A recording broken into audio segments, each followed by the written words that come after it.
Hello everyone, welcome to cyber tech with Ravi.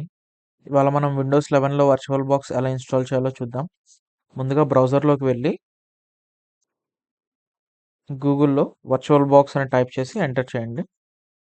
ఆర్కిల్ యొక్క official website కనిపిస్తుంది, virtualbox.org. దాన్ని open చేయండి. డౌన్లోడ్ పేజ్లోకి వెళ్ళండి. సో ఇక్కడ డిఫరెంట్ టైప్స్ ఆఫ్ వర్షన్స్ కనిపిస్తాయి. విండోస్ హోస్ట్ సెలెక్ట్ చేస్తున్నాను. డౌన్లోడ్ అనేది స్టార్ట్ అయింది.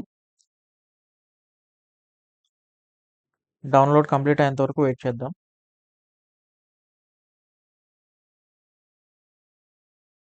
డౌన్లోడ్ అనేది సక్సెస్ఫుల్గా కంప్లీట్ అయింది.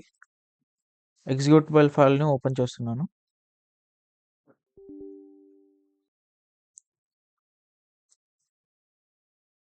ఇన్స్టాలేషన్ అనేది స్టార్ట్ అయింది. Next I accept. Next warning ఇస్తుంది. ఎస్ క్లిక్ చేయండి. ఎస్. కస్టమ్ సెటప్ నేను ఇది ఎలా ఉందో అలాగే ఉంచేస్తున్నాను. Next install.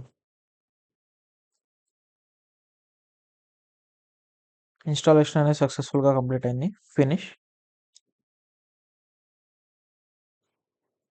వర్చువల్ బాక్స్ అనేది ఓపెన్ అయింది. ఆర్ ఇక్కడ హోమ్ పేజ్లో ఉంటుంది, ఇక్కడ నుంచి ఓపెన్ చేయొచ్చు. లేదు అంటే స్టార్ట్ బటన్ పైన క్లిక్ చేసి ఒరకల్ వర్చువల్ బాక్స్ అని టైప్ చేయండి. ఓపెన్ చేయండి. వర్చువల్ బాక్స్ అనేది సక్సెస్ఫుల్గా ఇన్స్టాల్ అయింది. Thank you.